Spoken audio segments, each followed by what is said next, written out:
और दिनांक 17 और 18 की रात में दो चोरों के द्वारा थावे भवानी के मंदिर में मुकुट, हार और कुछ और अन्य आभूषणों की चोरी की गई थी। इसमें क्योंकि प्रशासन और पुलिस के स्तर से चूक हुई थी, तो हम लोगों ने इसमें जो टीओपी प्रभारी हैं और वहाँ के जो अन्य कर्मी हैं, पुलिसकर्मी, उन पे सब पे कार्रवाई की थी। और क्योंकि चूक भयंकर थी, तो इसमें हम लोगों के स्तर से भी इसकी जो लापरवाही है उसकी हम लोग जवाबदेही लेते हैं, जिम्मेदारी हम लोग लेते हैं एज ए पुलिस अधीक्षक। हम लोगों ने इसमें, क्योंकि घटना काफ़ी संवेदनशील थी, तो हम लोगों ने कई सारी एसआईटी बनाई गई थी और लगभग 12 के आसपास टीम अलग अलग बिंदुओं पे काम कर रही थी। कुछ स्थानीय लोगों पे, कुछ दूसरे जिलों के, दूसरे राज्यों के क्रिमिनल्स पे भी काम किया जा रहा था। उसी क्रम में हम लोगों ने एक व्यक्ति पे फोकस किया जिसका नाम दीपक राय है। ये इसके फादर का नाम देवानंद राय है। ये जमनिया थाना गाजीपुर का रहने वाला है और इसकी हम लोगों ने कल एटवा पुल से गिरफ्तारी की है और इसने अपने अपराध को स्वीकार किया है। इसके द्वारा पूर्व में भी कई सारे ऐसे मंदिर चोरी में अपराध किए गए हैं। इसी साल मार्च 2025 में इसके द्वारा महू जिले के कोतवाली थाने में शीतला माता मंदिर में चोरी की घटना कारित की थी, जिसमें जेल गया था और 13 नवंबर को जेल से छूटा है। जेल से छूटने के बाद में फिर इसने थावे मंदिर और पुणे के एक बड़े मंदिर की रेकी करना स्टार्ट किया। वहाँ के सोने मुकुट के बारे में इसने गूगल पे और यूट्यूब पे अच्छे से सर्च किया और 10 और 11 की रात में थावे मंदिर में आकर प्रॉपर रेकी की और जिस तरह से घटना कारित की गई है उसी तरह से इसके द्वारा रेकी किया गया। मंदिर के पीछे जो अंडर कंस्ट्रक्शन बिल्डिंग है उसमें चढ़ करके इसने देखा कि कैसे आना है, कैसे जाना है और किस तरह से पूरा प्लान करना है। ये उसने उस दिन पूरा स्ट्रेटेजी बनाई और 17 तारीख की शाम को 5 बजे अपने घर से चलकर यहाँ पर थावे मंदिर में 11:45 के आसपास जिस तरह से रेकी की गई थी उसी तरह से इसके द्वारा घटना को कारित किया गया। कारित करने के बाद गांव के रास्ते से होकर पैठान पट्टी होकर के इसके द्वारा वापस अपने घर पे गया और अपने आभूषण को, जो अपना दूसरा साथी है, उसको इसने हैंड ओवर कर दिया ताकि पुलिस अगर इसको पकड़े तो आभूषण नहीं मिले। कितने लोगों ने अभी तक की जो हमारा अनुसंधान हुआ है और इससे पूछताछ में अभी तक हम लोग 2 लोगों पे काम किए हैं और 2 लोगों की संलिप्तता पूर्णतः पाई गई है। इसमें दोनों लोग आइडेंटिफाई हो गए हैं।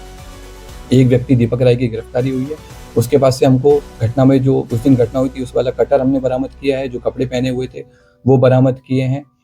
फ़ोन बरामद किया है जिसमें उसके द्वारा थावे मंदिर के बारे में सर्च किया गया है और घटना कारित होने के बाद में भी उसने सोने की डिटेल PI 916 के बारे में पूरा उसने पढ़ा है। और इसके बाद में हम लोगों ने उसके जो रेकी के टाइम पे जो जूते पहने थे वो जूते हम लोगों ने बरामद किए हैं। रेकी के टाइम में जो बैग यूज़ किया था वो बरामद किया है। जिस बाइक से वो लोग घटना करने आए थे वो बाइक भी हम लोगों ने आइडेंटिफाई कर लिया। जल्दी भी हम लोग उस बाइक को भी बरामद करेंगे। तो 30 लोग सर उठाए गए थे, उसमें से कोई ये तो नहीं हो? जो हम लोगों ने पहले जिन लोगों को डिटेन किया था पूछताछ के लिए, उन सब लोगों को, क्योंकि उन लोगों की संलिप्तता नहीं पाई गई थी, उन सब लोगों को हम लोगों की तरफ छोड़ दिया गया है। हम लोगों ने इन सारी चीज़ों पे भी जांच किया था कि क्या कोई स्थानीय लोग या मंदिर प्रशासन की भूमिका रही हो, तो उस तरह की भूमिका भी हम लोगों के सामने नहीं आई है। अब हम लोग की अगली कोशिश माता के जो हार है, जो मुकुट है, उसकी बरामदगी है और दूसरे व्यक्ति की गिरफ्तारी है, वो भी हम लोग जल्दी करेंगे। सर, जिस तरह से ये चोरी की घटना को अंजाम दिया, क्या ये पेशेवर था, क्या किसी मूवी से प्रेरित था, या फिर इसे कैसे पता चल पाई कि मंदिर में यहाँ हार है? ये पेशेवर क्रिमिनल है और इसका हम लोगों ने जब हिस्ट्री देखा है, इसका जब हमने जिस तरह के गूगल सर्च से किया है तो उससे स्पष्ट हुआ है कि इसके द्वारा लगातार इसने जेल से छूटने के बाद भी, इवन जेल में रहने के दौरान भी इसने कई सारे मंदिर के बारे में डिटेल प्राप्त की है। जेल से छूटने के बाद में कई सारे बड़े बड़े मंदिर के सोने के मुकुट के बारे में इसने सर्च किया है और क्योंकि थावे मंदिर इसके घर से काफ़ी पास था तो इसलिए इसने इस घटना को कारित किया है। इसने कई सारी जो क्राइम थ्रिलर है, जैसे जो बिहार बेस्ड एक मूवी बनी है, उस पर भी इसने सर्च किया, उसके बारे में पढ़ा कि कैसे पुलिस अनुसंधान करती है, कैसे पुलिस अपराधी तक पहुंचती है, कांड का उद्भेदन करती है, ताकि उन सारे तरीकों से बच करके, इसके द्वारा उन सारे तरीकों को यूज करके पकड़े जाने से बचा जा सके। मोबाइल भी लेकर नहीं, उस दिन ये मोबाइल नहीं लेके आया था। इवन जिस दिन रेकी करने आया था उस दिन भी इसने इंश्योर किया था कि इसका कोई भी डिजिटल फुटप्रिंट थावे या फिर गोपालगंज में नहीं रहे, ताकि अगर पुलिस कल को अनुसंधान करे या फिर कोर्ट में आगे ट्रायल हो तो इसके ऊपर कोई ऐसा प्रूफ नहीं मिले कि ये यहाँ पर मौजूद। कितने केसेस में सर ये बातचीत रहा है? अभी तक के रिकॉर्ड के हिसाब से हमको इसके ऊपर 5 केसेस मिले हैं, जिनमें बनारस में इसने बाइक चोरी की है, महू में इसने मंदिर चोरी की है और भी हमें लोकल सोर्सेज से पता लगा है कि पूर्व में भी कई सारे मंदिरों में चोरी कर चुका है, लेकिन वो अभी तक उद्भेदन नहीं हो पाए थे, इसलिए इसका नाम नहीं आया है। जमनिया थाना जो इसका स्थानीय थाना है वहाँ पर भी इसके द्वारा घटना चोरी कार्य किए किया गए गया। आभूषण का कब तक बरामद हुआ?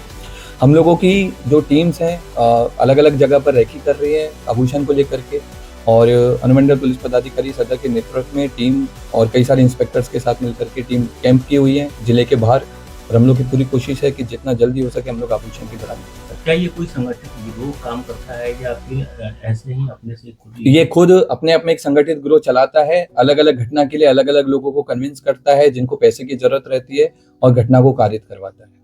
Thank you sir. ते मन एक